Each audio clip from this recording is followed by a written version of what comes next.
সিংহের মামা ভম্বল দাস এক মস্ত জানোয়ার। তার হাতে গণ্ডা দশেক বাঘ যে মরেছে তা গোটা জঙ্গলমহলেই চর্চিত বিষয়। হেন ভম্বল দাস তার মন্ত্রী শিয়াল পণ্ডিতকে নিয়ে রাজ্য শাসন ছেড়ে দিয়ে কৈলাসে কেন যাত্রা করলেন, সেটা সত্যিই একটা ভাববার বিষয়। কি হলো তারপর? প্রখ্যাত চিত্রকার এবং সাহিত্যিক অবনীন্দ্রনাথ ঠাকুরের অমর সৃষ্টি নিয়ে ভম্বল দাসের 3টে গল্প একত্রিত করে এখন স্টোরি টাইমের নিবেদন সিংহের মামা ভম্বল দাস। নাট্যরূপ, প্রযোজনা, পরিচালনা এবং গল্পের সূত্রধর আমি জয়দীপ। বিভিন্ন চরিত্রে কণ্ঠদানে তমাল ব্যানার্জি, রাজা সর্দার, টাবুন চৌধুরী, প্রিয়াঙ্কা মাইতি, অভিষেক ব্যানার্জি, শান্তনু দে এবং আমি জয়দীপ গাঙ্গুলি। গল্পের পোস্টার ও sound editing Joy for creation. শুরু হচ্ছে আজকের অডিও স্টোরি, অবনীন্দ্রনাথ ঠাকুরের লেখা সিরিজ অবলম্বনে সিংহের মামা ভম্বল দাস।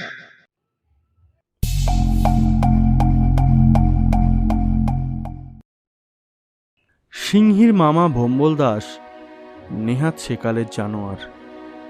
রাজকার্য চালাবার মতো বুদ্ধিও তার ছিল না। গায়ের জোর যে খুব ছিল তাও নয়। খোশ মেজাজে সেজে গুজে সিংহাসনে বসে আয়েশ আর আমোদ আহ্লাদ করতেই তার জন্ম হয়েছিল। রাজকর্ম করবার নাম শুনলে তার জ্বর আসত, লড়াই তো দূরের কথা। কিন্তু দেশ বিদেশে সবাই তাকে খুব মস্ত রাজাই বলে জানত। সবাই বলতো, সিংহের মামা ভম্বল দাস বাঘ মেরেছে গন্ডা দশ। সিংহের মামা ভম্বল দাস বাঘ মেরেছে গন্ডা দশ। গন্ডা গন্ডা গন্ডা দশ। সিংহের মামা ভম্বল দাস বাঘ মেরেছে গন্ডা দশ। গন্ডা দশ গন্ডা দশ। যে ভম্বল দাস ঘরের কোণে আরশোলা উড়লে জলে ঝাঁপিয়ে পড়তে যায়, সে কেমন করে 10 গন্ডা বাঘ মারলে? ভম্বল দাসের একটি মস্ত গুণ ছিল, সেটি হচ্ছে মন্ত্রী বেছে নেবার। দেখে দেখে তিনি শিয়াল পণ্ডিতকে আপনার প্রধানমন্ত্রী করে নিয়েছিলেন, আর তারই পরামর্শে 10 গন্ডার চেয়েও ঢের বেশি বাঘ মেরে তিনি পশুদের মধ্যে একচ্ছত্র রাজা হয়ে সুখে দিন কাটাচ্ছিলেন। কিন্তু কপাল, বনের যত জোরোয়ার জানোয়ার দেশের চারিদিকে সুখ শান্তি দেখে ক্রমে বিরক্ত হয়ে উঠল। তারা কোথাও একটা লড়াই বাঁধিয়ে খানিক হাঁকাহাঁকি, দাপাদাপি, মাথা ফাটাফাটি করতে ভম্বল দাসকে ধরে পড়ল।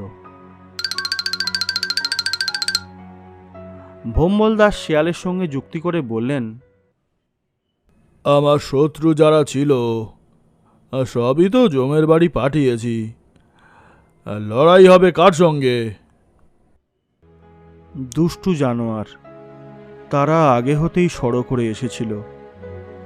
তারা পিঁপড়েদের ক্ষুদে শহরের ওপর চড়াও হয়ে লড়াই দেবার জন্য অনুরোধ করলে। শিয়াল পণ্ডিত বললেন, মহারাজ, এমন কাজ করো না।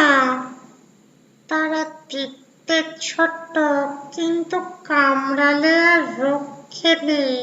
মহারাজ, মহারাজ।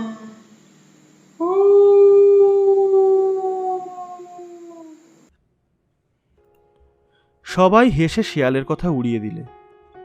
লড়াই বাঁধল। জীবনের মধ্যে ভম্বল দাস এই এক ভুল করলেন, বুদ্ধিমানের কথা ঠেলে গায়ের জোরের মান রাখতে গেলেন। তার ফলও ফলতে দেরি হলো না। লড়াই তো যেমন হবার হলো, কিন্তু ক্ষুদে শহরের একটি ইঁটও কেউ খসাতে পারলে না। উল্টে সিংহীর মামা ভম্বল দাস বুড়ো বয়সে হাতে, মুখে, নাকে, চোখে, কানে, লেজে, বুকে, পিঠে, পেটে এমন কামড় খেলেন যে সর্বাঙ্গ ফুলে ঢোল। না পারেন চলতে, না পারেন বলতে। খেয়ে সুখ নেই, শুয়ে সুখ নেই। কাজে মন দিতে গেলে মাথা ঘোরে। জানোয়ারদের মূল্যকে রাজকার্য অচল হলো। শেয়াল পণ্ডিত মাথায় হাত দিয়ে পড়লেন। বাঘা কোটাল, ভালুক মন্ত্রী, এমনকি সব রাজার বড় বড় আমিরমরা গোবর্দিকে ডেকে রাজার চিকিৎসার সুবন্দোবস্ত করতে লাগলেন। কিন্তু ঘুঁটে ভস্য, গোবর প্রলেপ এসবে কিছুই হলো না।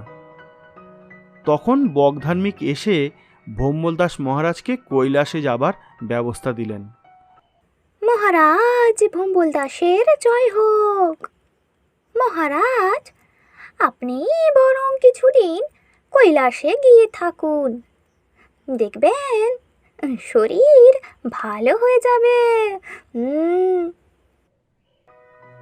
মহারাজও ভাগ্নে সিংহকে রাজ্যের ভার দিয়ে কিছুদিনের জন্য কৈলাসের দিকে রওনা হতে প্রস্তুত হয়ে বললেন, আমি তো চলৎশক্তি রহিত, আমাকে কেউ যদি রেখে আসে তো কৈলাসে যাওয়া ঘটে, আর নচেত উপায় নাস্তি। বকা ধার্মিককে রাজার সঙ্গে যাবার জন্য নিমন্ত্রণ দেওয়া হলো, কিন্তু কৈলাসে দুরন্ত শীত, তার ওপর সেখানে মাছ খাওয়া নিষেধ। কাজেই বকা পিছলেন।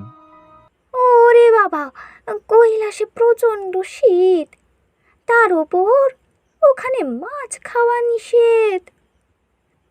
মহারাজ মার্জনা করবেন, আমি তো যেতে পারবো না আপনার সাথে, কারণ আমি চলে গেলে পশুদের ধর্ম কথা শোনাবে কে?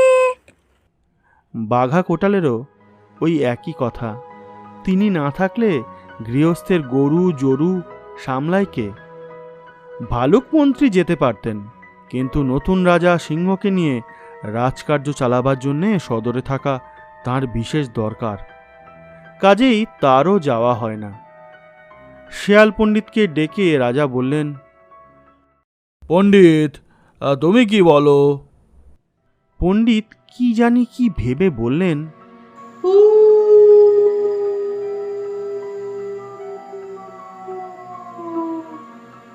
জানোয়ারদের দেশে গায়ে চড়ে চর্চাই দেখছি বেশি, চাষ তো কম। সুতরাং এই রাজ্য থেকে আমি চলে গেলে কোনো কাজই আটকাবে না। কর্থক তো রইলেন পাঠশালাগুলো তদারক করতে। আমি মহারাজকে সশরীরে কৈলাসে পৌঁছে দিয়ে আসি।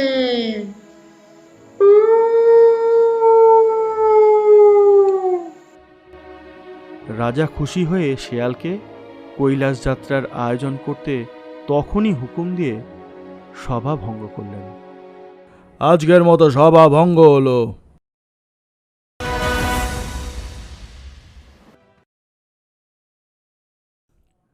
শেয়াল নিজের গড়ে গিয়ে স্ত্রী পুত্র নিয়ে আরাম করতে লাগলো, আর এদিকে হিমে গাছতলায় পড়ে ভোম্বল দাস তপস্যা করতে থাকলো। আর ওদিকে হয়েছে কি, রাজার চট টিকটিকি সে নতুন রাজা সিংহের কাছে শিয়ালের এসব খবর প্রকাশ করে দিয়েছে, আর অমনি সিংহ হুহুঙ্কার ছেড়েছেন। তখন ফাল্গুন মাস, হিমালয়ের চূড়োয় বরফ জমাট বেঁধেছে, কিন্তু সুন্দরবনে বসন্তকাল নতুন দেখা দিয়েছে। ফুলে ফলে, পাখির গানে, মধুর গন্ধে জল স্থল মাতিয়ে তুলেছে। সবুজ পাতার চাঁদোয়ার তলায় দাঁড়িয়ে সিংহ সিংহিনী ডাক ছাড়লেন। নিমন্ত্রণ চিঠি পেতে কারও আর দেরি হলো না।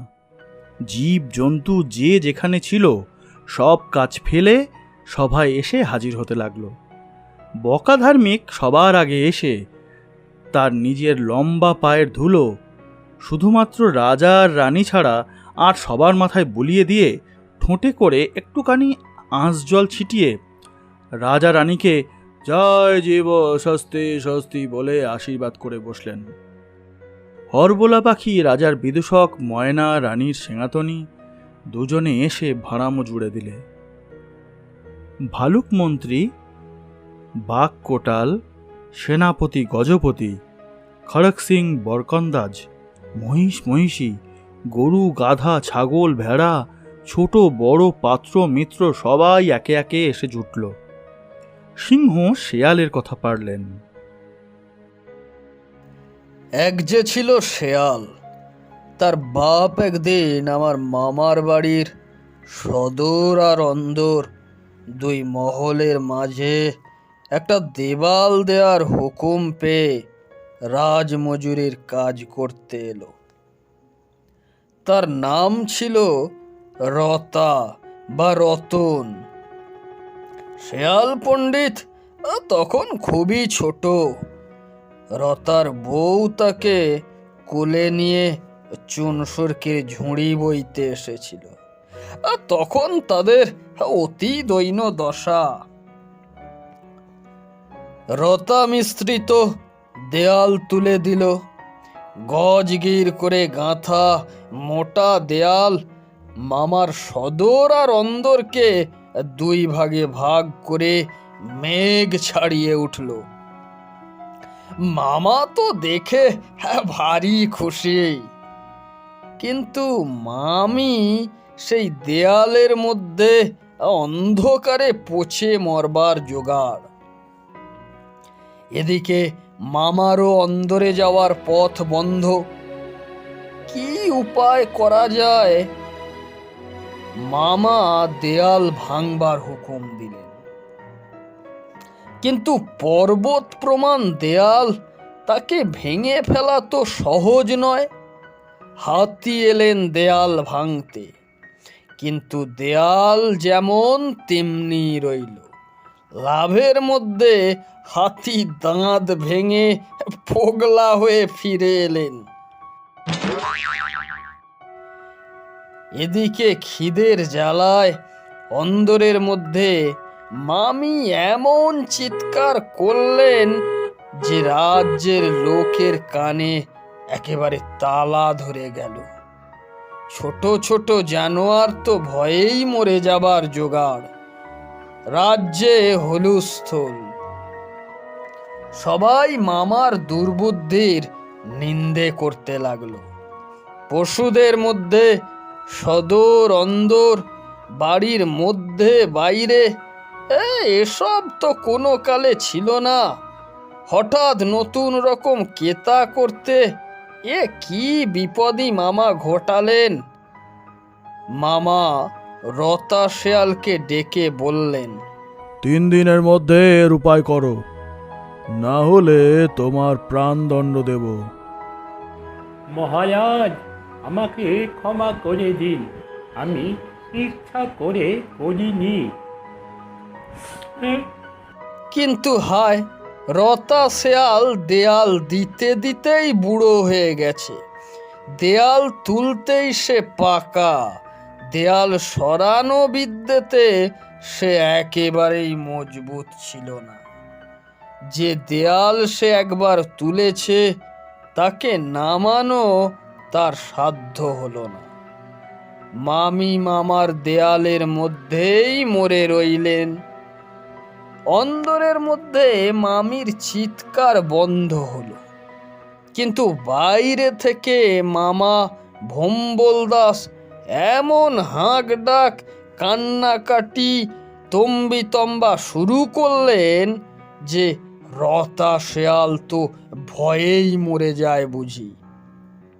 আর তাকে ধরে ছাল ছাড়িয়ে মাথা গুঁড়িয়ে একটু একটু করে মারবার সুবিধে হয় না দেখে বাঘা কোটাল ভারী দুঃখিত হয়ে রাজাকে চুপ করবার জন্যে অনুরোধ করতে লাগলো। সেই অবসরে রতার ছেলেটা বাপকে বুদ্ধি দিল।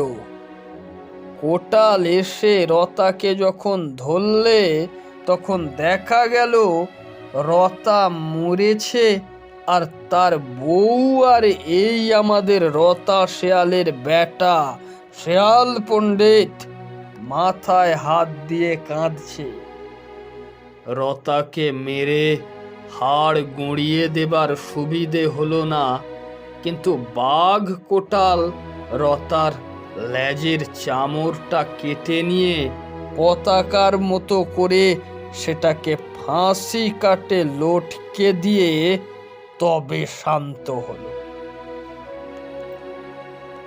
ছেলের বুদ্ধি নিয়ে রতা লেজটা মাত্র দিয়ে সে যাত্রা প্রাণ নিয়ে রাতারাতি কাচ্চা বাচ্চা নিয়ে সরে পড়লো বটে, কিন্তু লেজ তুলে সে দৌড় মাত্রে পারল না। এর জন্যে শেয়ালের দলে সে ভারী লজ্জা পেলে। সবাই বললে, এর চেয়ে মরা ভালো ছিল। রতা বুড়ো কাঁদতে কাঁদতে তার ছেলেকে এসে বললে, তোরই জন্য আমার এই লাঞ্ছনা। তখন শেয়াল পণ্ডিত গম্ভীর মুখে ভাবতে বসলেন কি করে সব শেয়ালকে জব্দ করা যায়। ছেলেটার অগাধ বুদ্ধি, ভাবতেই তার মাথায় একটা ফন্দি এলো। সে চট করে তার বাপকে সাহেবদের নীলকুঠিতে নিয়ে এক পোঁচ রং মাখিয়ে কানে ফুস ফুস করে মন্তর দিয়ে ছেড়ে দিলে।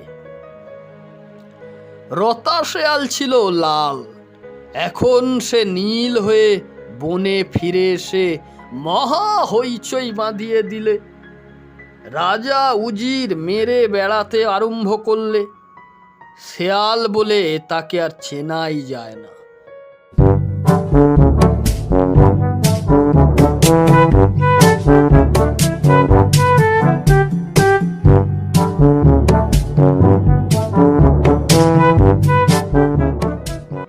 মামা ভম্বল দাস পর্যন্ত ভয়ে তাকে সিংহাসন ছেড়ে দিতে পথ পায় না।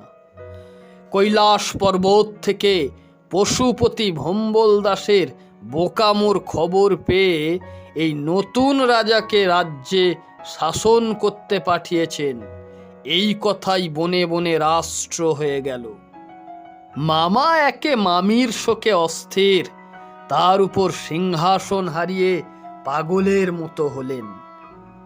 এদিকে রতা, যে একদিন মামার চাকর ছিল, মাইনের জন্যে দুবেলা ভাল্লুক মন্ত্রীর কাছে ধন্না দিত, মারের ভয়ে বাঘা কোটালের বাড়ি এঁটো কাঁটা ফেলে ত্রিসন্ধ্যা খেটে মরত, বকা ধার্মিকের জন্যে মাছ কুটে কুটে হাত খইয়ে ফেলত, সেই হলো হুকুম হাকামের কর্তা।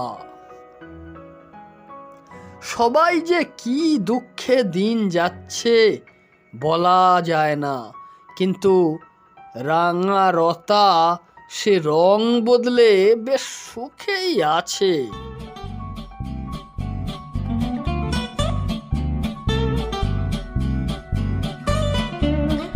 সবাই তার কাছে জোড় হস্ত। সেই সময় রতা যদি আরো দিন কতক নিজের বুদ্ধি না প্রকাশ করে তার পণ্ডিত ছেলেটার কথা মতো চলতো, তবে কোনো গোলই হতো না। কিন্তু সিংহাসন পেয়ে রতার মাথা গরম হয়ে গেল। সেই সঙ্গে যেটুকু বুদ্ধি মগজে ছিল সেটুকু তার গায়ের রঙের মতো বদলে বাঁকা চোরা উল্টো পাল্টা হয়ে রতা যা তা করতে আরম্ভ করলে। সব জানোয়ারের লেজ থাকবে, কেবল তারই থাকবে না, এটা তার আর সইছে না। তার পণ্ডিত ছেলের উপরই রাগটা বেশি। তারই কথাতেই তো সে লেজ দিয়ে প্রাণ নিয়েছিল। এখনো সেই লেজ ফাঁসি কাঠে ঝুলছে। সেটাকে নামিয়ে এনে নিজের পিঠে যে জোড়া দেবে তারও উপায় ছেলেটা রাখেনি। নীল গায়ে লাল লেজ মেলানো শক্ত। যত দোষ হলো শেয়াল পণ্ডিতের, আর সেই অপরাধে সে রাজ্যের জানোয়ারদের ল্যাজ কেটে ফেলবার হুকুম দিয়ে বসল। পয়লা তারিখে শেয়ালদের, 2রা তারিখে সিংহ, বাঘ, এমনি সব হোমরা চোমরাদের, 3রা তারিখে গরু, গাধা, মোষ এদের, 4ঠা বাকি সব প্রজার লেজ কাটা চাই, নচেত প্রাণদণ্ড। জানোয়ারদের দলে শোরগোল পড়ে গেল। সিংহ বেঁকে বসলেন। কিছুতেই ল্যাজ দেব না। দেখা দেখি বাঘও গোঁ ধরলে।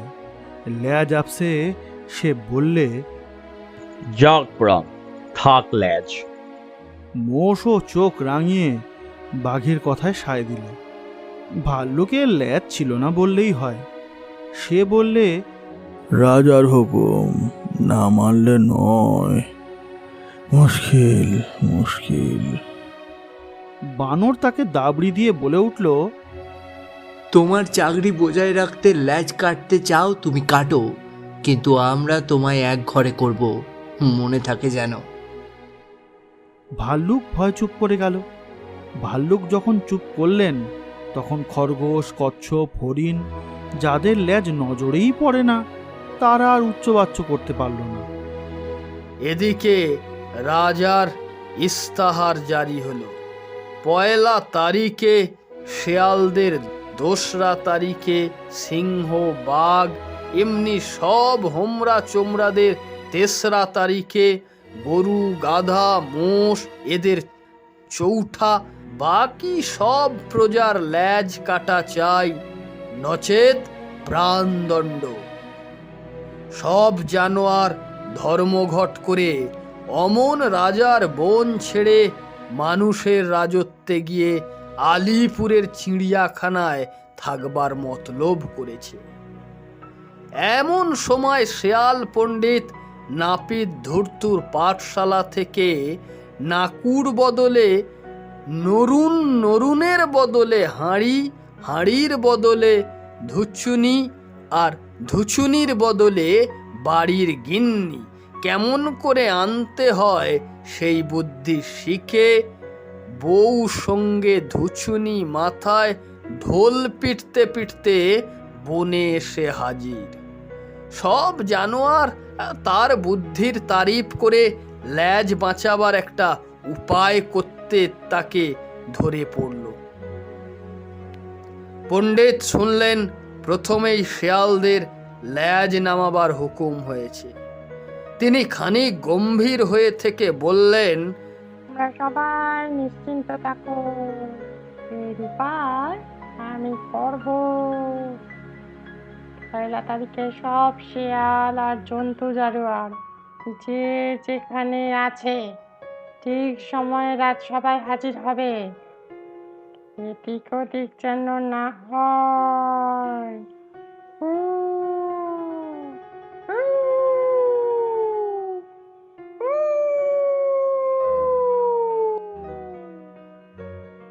রাজা যখন বলবেন ল্যাজ কাটো, অমনি সবাই নিজের ল্যাজ দাঁতে চেপে ধরে সিংহাসনের দিকে মুখ ফেরাবে।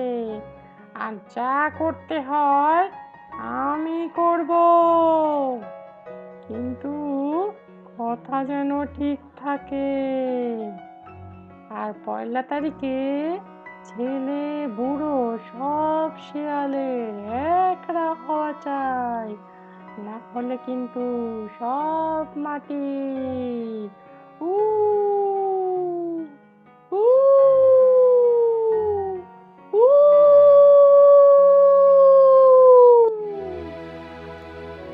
সবাইকে বুদ্ধি দিয়ে শেয়াল পণ্ডিত বউ নিয়ে ঘরে যান। এদিকে ভম্বল দাস, বাঘ, ভাল্লুক এরা আনন্দ করছে। গাধা আর গরু এরা ঘাড় নেড়ে বলা বলি করতে লাগলো, ভাই শেয়াল পণ্ডিতের যুক্তি তো ভালো বোধ হয় না। দাঁতে তো লেজ কামড়ে ধরলেম, সেই সময় রাজা যদি এক হুঙ্কার ছাড়েন, তবে দাঁত কপাটি তো লেগে বসে আছে। তখন যদি লেজের গোড়ায় দাঁত একটু চেপে বসে, তবে লেজ খসে না পড়ে যায় না। আমাদের তো ভাই ভালো বোধ হচ্ছে না, শেষে ঠকতে না হয়। ভম্বল দাস দুজনকে ধমক দিয়ে বিদায় করে দিলেন। তারা দুইজনে দল ছাড়া হয়ে একজন গেল গোয়াল ঘরে বাঁধা পড়তে, একজন গেল ধোপার বাড়ি মোট বইতে। পয়লা তারিখে নলবনে নীল রাজা কাটা লেজ জরির ফুঁপি আর ময়ূরের পালকের এক রাখি বেঁধে গোমরা মুখে মুখ করে লেজ ভাসান দেখবার জন্য ঘাড় উঁচু করে রাঙা মাটির সিংহাসনে উঠে বসলেন। তখন সন্ধ্যা হয়। নদীর জলে যেন রক্তের ঢেউ খেলছে। ধারে ধারে সরবনগুলোর মধ্যে জানোয়াররা গুঁড়ি মেরে বসে রাজার দিকে চেয়ে রয়েছে। কখন কি হুকুম হয়? এমন সময় শেয়াল পণ্ডিত রাজ্যের খ্যাঁক শিয়াল নিয়ে সভায় উপস্থিত হয়ে হাত জোড় করে দাঁড়ালেন। নীল রাজা এ পর্যন্ত কারো সঙ্গে কথা বলেনি, পাছে মুখ খুললে শেয়ালের রা ধরা পড়ে যায়। ইশারায় শুধালেন, কি হলো? পণ্ডিত নিজের লেজ নিশেনের মতো আকাশে তুলে হেঁকে বললেন, অমনি চারিদিকে শেয়ালের পাল ডেকে উঠল, হুয়া হুয়া। রাজা তাদের লেজের দিকে আঙুল দেখিয়ে ইশারা করলেন, কি হুয়া? কিছুই হয়নি। কিন্তু শেয়াল পণ্ডিত কেবল বলতে লাগলো,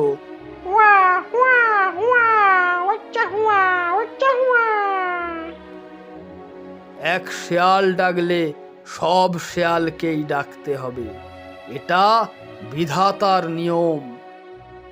ডাকবার জন্যে রতার প্রাণ আইঢাই করতে লাগলো। তবু সে দুহাতে মুখ চেপে বসে রইল দেখে শেয়াল পণ্ডিত দল বলকে ইশারা করলেন। ঠিক সেই সময় সূর্য অস্ত গেলেন। অন্ধকারে শেয়ালের পাল চারিদিক থেকে ডেকে উঠল, হুয়া হুয়া, হোতা হুয়া, হোতা হুয়া। রতার মুখ আর বন্ধ থাকলো না। সে মোটা গলায় চেঁচিয়ে উঠল, क्या हुआ क्या हुआ? ना हुआ ना हुआ। আরে শেয়াল!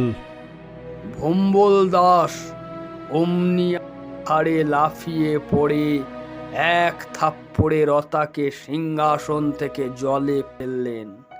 সেখান থেকে বাঘ তাকে মুখে করে তুলে দেখালে নীল রং ধুয়ে বেরিয়েছে লেজ কাটা রতা শেয়াল রাজমিস্ত্রি। সেই অবধি শেয়াল পণ্ডিতকে মামা সভা পণ্ডিত করে রাখলেন আর তারই বুদ্ধিতে চলতে লাগলেন। ছিল সে রাজমজুরের ছেলে, হলো সে রাজার প্রধানমন্ত্রী। অহংকারে আর মাটিতে তার পা পড়ে না। তারপর বুদ্ধির জোরে সে কি না করলে। তার বাড়ি হলো, ঘর হলো, মামার দৌলতে তার সবই হলো। এখন সেই মামাকেই সে নিজের গড়ে নিয়ে বন্ধ করবার জোগাড় করেছে। টিকটিকি এই খবর আমাকে দিয়ে গেল। কোন দিন সে মামাকে সরিয়ে সরিয়ে ফুসলে ফাসলে নিয়ে আমারই বা সিংহাসন আবার কেড়ে নিতে আসে।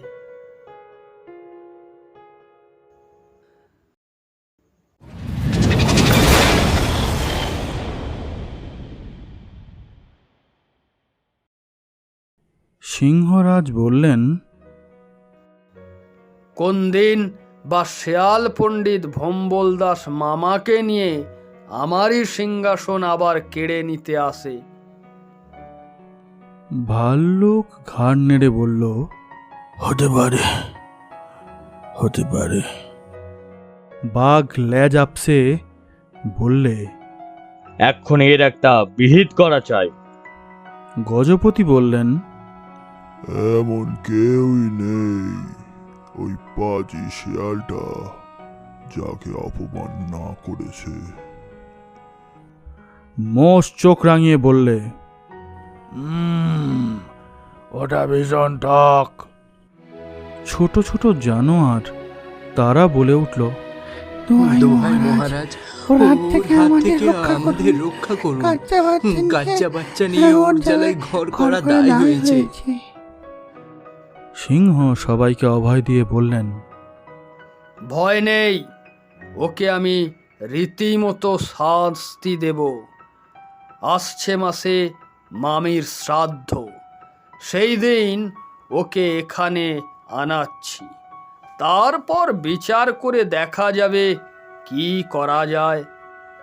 এখন তোমাদের ওর নামে যদি কিছু নালিশ থাকে প্রকাশ করে বলতে পারো। সজারু সব লিখে নেবেন। আমি তো শেয়াল পণ্ডিতের মাথা মুড়িয়ে ঘোল ঢেলে দেশ ছাড়া করব, কিন্তু তোমাদেরও আমার জন্যে কিছু তো করা চাই। মামা তো কৈলাসে গেলেই শীতে মরবেন জানা কথা, কেবল শেয়াল পণ্ডিতই তাকে বুদ্ধি দিয়ে কৈলাস যেতে দিচ্ছে না। এখন মামা শুনছি তপস্যা করে নতুন শরীর পেয়েছেন। শেয়াল তাকে রোজ একটা করে পাঁঠার রক্ত খাইয়ে বেশ মোটাসোটা করে আবার যেদিন রাজ্যে ফিরিয়ে আনবে, সেদিন আমাকে তো সিংহাসন ছেড়ে নামতেই হবে। তোমাদেরও যে কারু লেজ সে রাখবে তা বোধ হয় না। তার নামে তোমরা যেসব নালিশ রুজু করতে চলেছ, এ খবর তার কাছে পৌঁছবে। অতএব তোমাদের উচিত আজই আমাকে মামার রাজ্যে অভিষেক করা। আমার রাজ্য হলে আমি যা বিচার করব তার উপর আর মামা এলেও কথা চলবে না, মামার বাবা এলেও নয়। এই বলে সিংহ হুঙ্কার ছেড়ে চারিদিক চাইলেন। সব জানোয়ার ভয়ে কাঁচুমাচু হয়ে একসঙ্গে ল্যাজ তুলে জানালো, তাই হোক, এখনই আপনাকে অভিষেক করা হোক। বুড়ো ভম্বল দাসকে চাই না আমরা। সে তার পণ্ডিতের বুদ্ধিতে চলতে চায়, তাহলে চলুক। আমরা গায়ের জোরে সিংহকে রাজা করব। জোর যার মুলুক তার। সিংহরাজ মামার মালখানা খুলে রাজমুকুট, রাজদণ্ড, শ্বেতছত্র, শ্বেত চামর আনতে মন্ত্রীকে হুকুম দিলেন। ছুঁচোর কাছে মালখানার চাবি থাকত, সে এসে নিবেদন করলে, পণ্ডিত মশাই যাবার এক সপ্তাহ আগে বুড়ো রাজার হুকুমনামা দেখিয়ে মালখানার চাবি আমার থেকে নিয়েছেন। সে চাবি আমার কাছে এ পর্যন্ত ফিরে আসেনি মহারাজ। সিংহ এক থাপ্পড়ে ছুঁচোকে জমালয় পাঠান আর কি। এমন সময় ভালুক মন্ত্রী সিংহকে রাজা না হতেই অবিচার করে ছুঁচো মেরে হাতগন্ধ করে বসতে নিষেধ করলেন। মহারাজ অযথা ছুঁচো মেরে হাতগন্ধ করবেন না। কিন্তু মালখানার দরজা না খুললে তো কাজকর্ম চলে না। সিংহ হুকুম দিলেন, ভাঙো দরজা।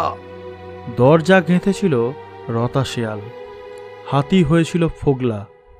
তিনি সে কাজে আর এগুলেন না। মোষ গেল, ষাঁড় গেল, সবাই শিং বেঁকিয়ে ফিরে এলো। বুনো শুয়োর, তার ছিল সোজা ছুঁচলো দাঁত, দরজায় ধাক্কা খেয়ে অর্ধচন্দ্রের মতো বেঁকে গেল। গন্ডারেরও ওই দশা। এদের মধ্যে কেউ দাঁতে করে, কেউ শিঙে করে, কেউ শুঁড়ে করে না তুলেছেন না ভেঙেছেন এমন জিনিস নেই। কিন্তু কি গাঁথুনি গেঁথেছিল রতা, দরজা খুলল না। এদিকে এই খবর যেখানে ভোম্বল দাস শিয়াল পণ্ডিতদের সঙ্গে শান্ত আলাপ করছেন সেখানে এসে কেউ জানিয়ে গেল। মামা তো হেসেই অস্থির, শিয়ালকে বললেন, ওয়ে পণ্ডিত, চাবিটা ভাগ্নেকে পাঠিয়ে দাও, আরও কিছু মজা হোক। শিয়াল বললেন, মহারাজ, চাবিটা আমি গিয়ে দিয়ে আসি, নতুন রাজা খুশি হবেন, কি বলেন? ভোম্বল দাস চোখ মোটকে বললেন, যাও, কিন্তু ভাগ্নে যখন উত্তম মধ্যম পুরস্কার হুকুম দেবেন সে সময় ল্যাজ তুলে তাকে আশীর্বাদ করে চটপট ফিরে আসতে ভুলো না। শিয়াল যদি গেল বিদায় পেয়ে, তো মশা এলো ভোম্বল দাসের কানের কাছে ভন ভন করতে করতে। মশা মিহি সুরে কানের কাছে এসে বললে, মহারাজ। ছুঁচের মতো কথাটা বিঁধল ভোম্বল দাসের প্রাণে। তিনি মাথা নেড়ে নিঃশ্বাস ফেলে বললেন, আর মহারাজ বলে কেন সম্বোধন করো? আমার যত সর্বস্ব গেছে পরের হাতে। মশা আর একবার এগিয়ে এসে বললে, ধন দৌলত সকলই মজুদ, হুকুম করেন নির্ভয়ে বলতে তো বলি, ওই যে দেখেন উই ঢিবি। ভোম্বল দাস ল্যাজ উপসে উঠে বললেন, উই ডিবি কি বলো? ওটা না কৈলাস পর্বত? ভোম্বল দাসের হুমকি শুনে মশা তো ভয়ে কম্পমান। তার মিহি সুর আরও মিহি হয়ে গেল। সে কেবলই পি পি করে কি বলতে লাগলো, কিছুই বোঝা গেল না।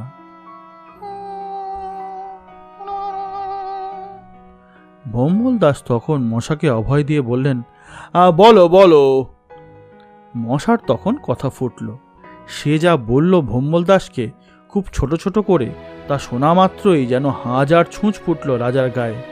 তিনি একেবারে দন্ত কড়মড় করে চার থাবা দিয়ে নিজের গা আঁচড়াতে থাকলেন রাগে, এমন যে নিজের ছাল চামড়া কিছু আর রইল না গায়ে। খেয়ে দেয়ে যেটুকু বা রক্ত হয়েছিল গায়ে, তাও সবটা বেরিয়ে গেল একদম। খালি রইল হাড় কখানার মধ্যে ধুকধুক করতে থাকা তার প্রাণটুকু।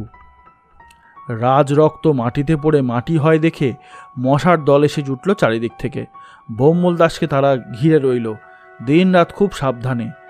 তার গায়ে ফুঁড়ে ফুঁড়ে সব কড়া ওষুধ দিতে থাকলো। কেউ তারা রক্ত পরীক্ষা করে দেখে ম্যালেরিয়া হলো কিনা, কেউ দেখে টাইফয়েড হলো কি কালা জ্বর। এমনি রক্ত শুষতে শুষতে যখন ভোম্বল দাসের লাল চামড়া প্রায় সাদা হয়ে এসেছে, সেই সময় শিয়াল পণ্ডিত ধুচুনি মাথায় ডুগডুগি বাজাতে বাজাতে হাজির। একেবারে রাঙা চেলি পরা বরের সাজ, কিন্তু নাকটি কাটা। ভোম্বল দাস শিয়ালের সেই চেহারা দেখা মাত্রই এমন অট্টহাসি হাসলেন যে তাতেই তার প্রাণ বেরিয়ে গেল।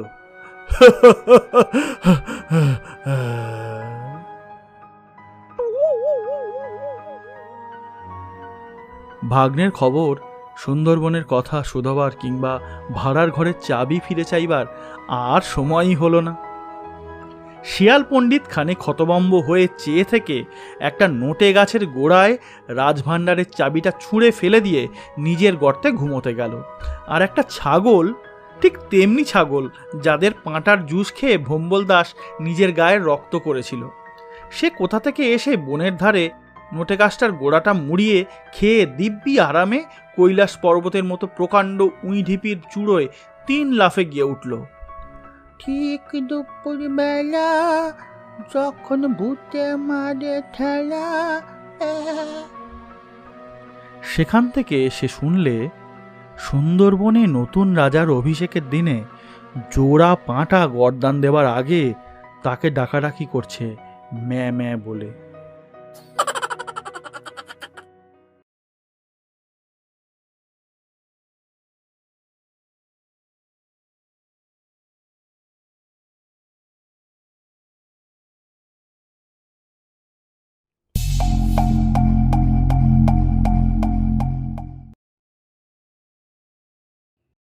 আমাদের আজকের গল্পটি আপনাদের কেমন লাগলো কমেন্টস করে জানান।